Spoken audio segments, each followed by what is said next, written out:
प्रौढ़ प्रणेता श्री प्रभात रंजन सरकार के अनुसार भारत की जितने भी उपभाषाएं हैं सबकी जननी है संस्कृत। बंगला हो, चाहे कोटा हो, चाहे उड़िया हो, कन्नड़ हो, मलयालम हो, मद्रासी हो, जितनी भी भाषाएं, मराठी भाषा हो, सब भाषा में संस्कृत अपभ्रंश के रूप में संस्कृत के शब्द बहुत अधिक संख्या में हैं। दूसरी बात क्या है कि संस्कृत में 4 से 5 लाख शब्द हैं। तीसरी बात क्या है, संस्कृत के उच्चारण करने में, संस्कृत को पढ़ने में, लिखने में कोई असुविधा नहीं है। मगर हिंदी में हर्ष उकार दीर्घकार का झंझट, हर्ष इकार दीर्घकार का झंझट, स्त्रीलिंग पुल्लिंग का झंझट, तरह तरह का झंझट है। तो संस्कृत को अगर राष्ट्रभाषा के रूप में मान लिया जाता तो आज जो विवाद हो रहा है, विवाद नहीं होता। सहर्ष सभी लोग संस्कृत को स्वीकार कर लेते हैं। आप प्रथम भाषा के रूप में मातृभाषा को मान्यता देना चाहिए था कि अपने अपने क्षेत्र में जहां जहां मातृभाषा है वहां की शिक्षा दीक्षा, वहां का सरकारी कार्य कलाप सब मातृभाषा में हो। और तृतीय भाषा के रूप में, लीग लैंग्वेज के रूप में इंग्लिश। अब दुनिया जो है तो ग्लोबलाइजेशन हो गया दुनिया में,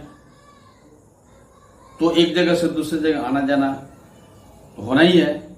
तो ऐसी स्थिति में अभी समय के मांग के अनुसार इंग्लिश को लिंक लैंग्वेज के रूप में स्वीकार करना चाहिए था। इसके अलावे इसके अंदर जितनी क्षमता है, जितनी भाषा सीखने की इच्छा है, सीख सकता है। अगर इसको लागू किया गया होता तो आज जो भारतवर्ष में भाषा के चलते जो अलगाव की स्थिति पैदा हो गई है, जो एक दूसरे के साथ घृणा कर रहे हैं लोग, वो नहीं होता।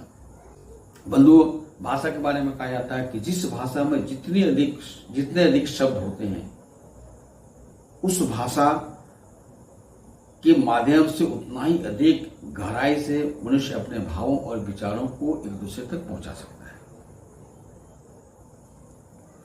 तो संस्कृत में 4 से 5 लाख शब्द हैं। तो अगर संस्कृत भाषा को राष्ट्रभाषा के रूप में घोषित किया जाता तो जहां कहीं भी लोग जाते संस्कृत भाषा में अपने भाव और विचारों को बड़ी गहराई से व्यक्त कर सकते थे लोगों के पास। तो आपस में जो कंफ्यूजन पैदा हो रहा है वो नहीं पैदा होता। संस्कृत देव भाषा है। संस्कृत के जितने भी शब्द हैं बड़े बड़े ऋषि, महात्मा, तपस्वी के शोध के फलस्वरूप निकला हुआ है। इसलिए संस्कृत के एक एक शब्द ना हृदय को छूता है। उसके अंदर ऐसा तरंग निकलता है कि मनुष्य के अंदर पॉजिटिव वाइब्रेशन एक दूसरे के ऊपर जो है सो आता जाता है। इसलिए संस्कृत